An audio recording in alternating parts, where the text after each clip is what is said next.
Well, the police finally grabbed us and put us in a control situation where they had groups of people together being told where to go and what to do and how long and what for. And we were in this situation coming towards Germany along the way, sleeping at night time under the sort of horse carts, trying to find some solace and some purpose of life. Because the reality was that humans were inhuman because they had nothing to live for. Nowhere to go, no one to know, no one to trust. So you got in the train, did you, in Germany, and it went through the Well, Alps? that's the only way. We were herded like cattle. Yes. And there was no sleeping quarters. What was the toilet quarters? No, none of that either. Just a bucket somewhere in the corner? It was actually very barbaric, but then again, the best war machines were for the soldiers to take the front. Okay, so you went through the Alps and you... Well, yes. In the train? We went through where the train took us and where we were directed to go because we had no say in any way. We just had to say, yes, sir. Yes. Hi, Hitler. Hi, yes, yes. Okay, so then you arrived. All we have to do, and the only thing that made us, otherwise, you got whipped by the people who looked into the kids here. Herded you. Because it's not just get in and go. You had to watch what the planes were doing. The roads were mainly for soldiers and war machinery, and we were fitted in between here and there and everywhere. Yeah, Stuart was there, not here and everywhere. Oh, please. okay. The situation is that we had to more or less bide our time and be fitted in whatever the rail could take us towards Germany. That's what it is. And so, finally, this was difficulty, that you had to abide by what you're told. Yes, yes, sir, yes, sir.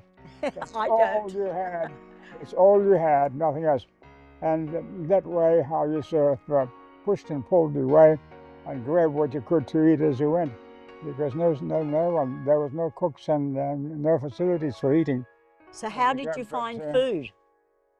Grab us what you can get. From where? Stealing and whatever have you. Good question, Victoria. What happened in Napoli? Well, we just waited till there was room for us to go on the train to be taken down to Germany.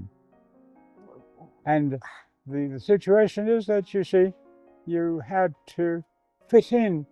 You had no say through Germany and going through the states in between was very difficult, because they made it difficult in inspecting us and interviewing us and seeing that we're not caring. Nobody was treated like a human being.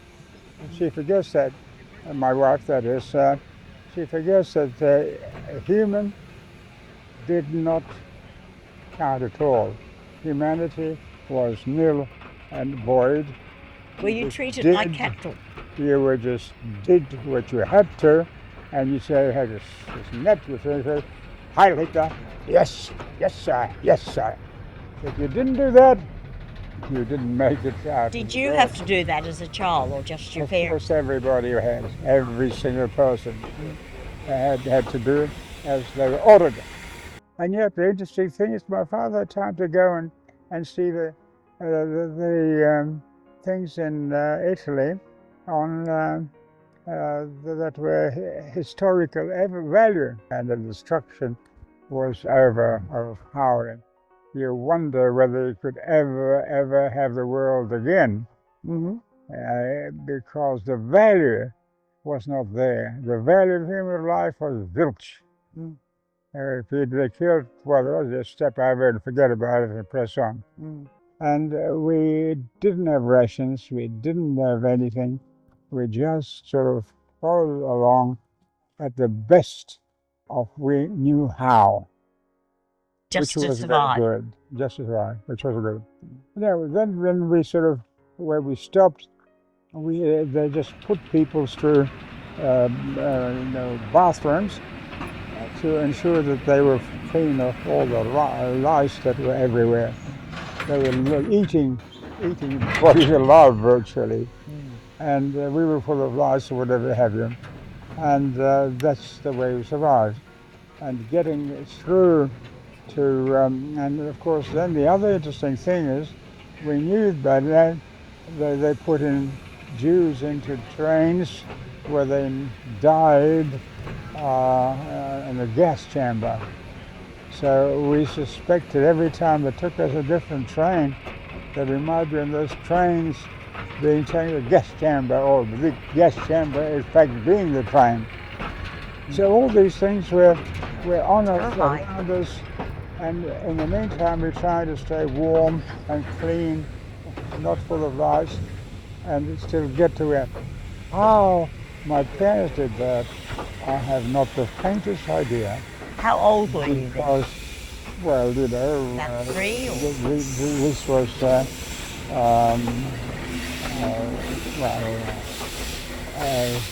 You were born 1937, so 1940, 21? yes, it wasn't very much, yeah. I wasn't very old, you know, just a sort of a toddler. And, you know, how my mother fed me, I don't know. She was a wizard, because with what she could cook, what she could prepare, and what she would give us to eat, we made it. Because So you got to Australia. did, and a lot of people didn't. Quite a lot were done.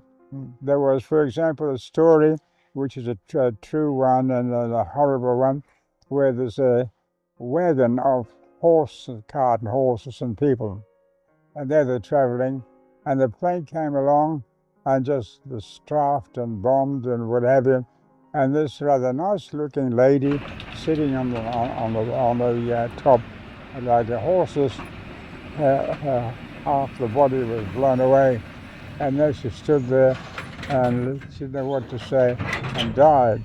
But in the process, these are things happening everywhere. How people survived the indignity of humanity is absolutely a remarkable story, because it's humanly not possible. So after that, But it was done. You always hid amongst the bushes and not near the wagons at night when you were travelling. Well, that's correct. We just we would travel by night and stop by daytime, so the planes wouldn't drop things at us or whatever have you.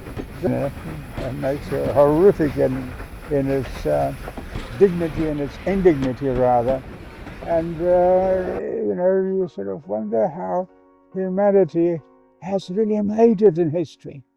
Because Survived. it was just what I saw a little bit of, but that was going on everywhere, right through historical sort of stories that were recorded. And yet our passageway was that by plane and train or whatever have you, just sort of to get us to where they wanted us to work, to produce for the war effort, which happened, which did occur. And luckily for us, as said before, Mother was a teacher, so she was well used, and your father? They actually paid her in the camp where she was looking after these children of these girls. And I got food because I would walk, that's about 3-kilometer walk to the kitchen, and they would give me food because a little boy, they give me plenty of it, so we had enough to eat, and I'd give Dad some when he came home, and if he came home. Sometimes he kept there because he was told to stay there overnight and whatever. I think you told me your father said that he learnt Yiddish in the streets, and so he translated for the Germans as one of his survival tactics. Do you remember that? No, I don't. But none of this, the sort of thing I don't remember, because a lot of things I was too little to sort of be exposed to. And that was the other aspect. I remember one story was that I was with a bunch somewhere, and we went to a German camp. It was winter. And then we were coming home. And in winter, with all the snow and there was a fence there. And we climbed the fence, and I climbed the fence. I got up there, and I got stuck on the paling with my back coat there. And lo and behold, I knew that they would, the Germans with guns there shooting, so I expected to be shot. But anyhow, I stood there, I hung up there about 5 or 6 minutes, and luckily it fell over and I fell down, and thank God I'm still here. But there's all those things, how humanity actually adapted is utterly unbelievable. That really is a remarkable thing that I am here and people like I are still around. And we have different memories, of course, and we have done different things, but nonetheless, we have reorganized and we have regained our self-esteem, and all these things are part of it. And when we get back to Italy and Naples, well, we've gotten a ship, and there we stayed 47 days on this ship. That was after we sort of got off it, got through and developed. And in my particular case, where our children are actually an amazement. Our 10 children are fantastic.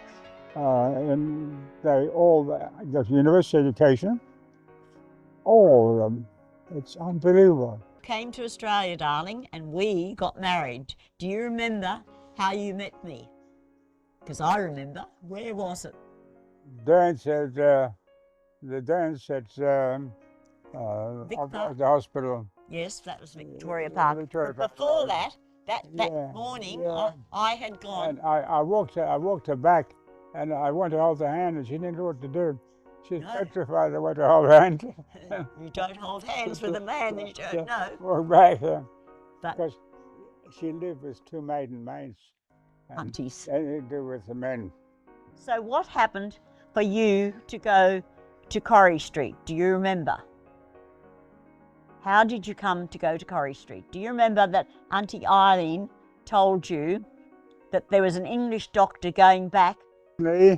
After sort of going around a little bit, I found myself in a place which I could work in and stay in. And I remember the first patient I ever met there. I did everything else with him. He was a young man, just to make sure I didn't miss a beat. Anyhow, everything went well. And from then on, we stayed there and I was lucky enough to gain quite a reasonable living out of it, and enough to buy a house and bits and pieces, and above all, to practice a medical sort of way in the society of today. It was strange, but it was effective, and it was still family. Subsequently, yes, today, for example, there's no such thing as family medicine anymore, because you have to practice in hospitals only. I was a captain, and still doing house calls there.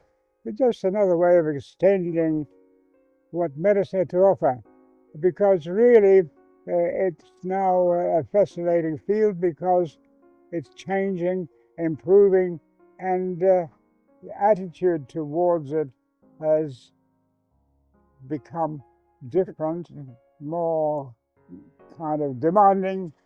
Valerie was our firstborn in Mackay Hospital. Natalie, our secondborn in Mackay Hospital after our marriage. Then we had Andrew, and he was born here, but he was born in Corrie Street in the house, as Dad was at Yeronga Army. Quite a story there, because Barry and Natalie were just walking age, you say, and And when I came home from work, they said, "Daddy, Mummy, baby."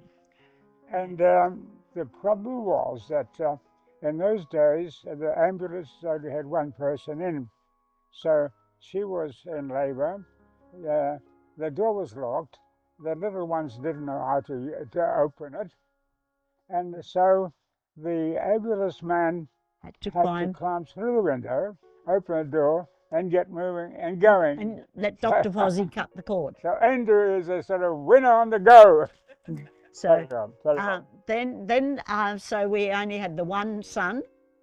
We had Stephanie, and she was born in hospital normally. And the house mother. was bought when this came with it. Then after that came the boys. So we had several boys in a row. Michael is a major in the army and also a master's in business. The next one is Peter. Peter was the stuntman for Keanu Reeves. He was in Matrix Reloaded. Sadly, he damaged himself in one of the stunts. The next one after Peter is Paul. And Paul gained a phys ed degree. He would have got into Churchie and then into Queensland University. Melanie, and she is a maths teacher. She now is the maths teacher with the child at Darwin High, head of one of the heads in middle maths. Then we have Coralie, and she is the youngest of my daughters, and she did her degree in IT at Rockhampton Uni. And finally there is Luke, and Luke sadly he's a professor, assistant professor at the Wesley Hospital, and he got a Mensa scholarship, a Duntroon Army scholarship, and he also became assistant professor of surgery, has 5 young children. So thank you for listening, and I wish everyone a very Merry Christmas. And I hope now you understand a little bit of my family coming out and escaping the troubles in Belfast, my father's family surviving Gallipoli, my husband's family surviving the war trauma in Ukraine and all the train trips and other problems that he faced, and realise that if you are resilient and you have strong beliefs and values and best of all a good attitude to life, then you will enjoy the journey, because we're only here for a short time, not a very long time, in the idea of millenniums of life on this planet, and that we treat everything on this planet with respect, as we are all interconnected. So God bless everyone, and thank you for listening to our story, and I hope it enlightens you and you realise that you can overcome all sorts of problems and challenges as long as you have the right attitude. So again, I thank people who have time to listen to understand that the family has so many interactions at various levels, which are most important to get it A good life. feet, to get it moving, to get it not to forget that other people depend on them very, very, very sadly and very, very well. And we all have to live to our full potential and preferably try to reach that with our attitude, our resilience, and the best life we can live for ourselves and for others. Remember, we are one planet and we all share it.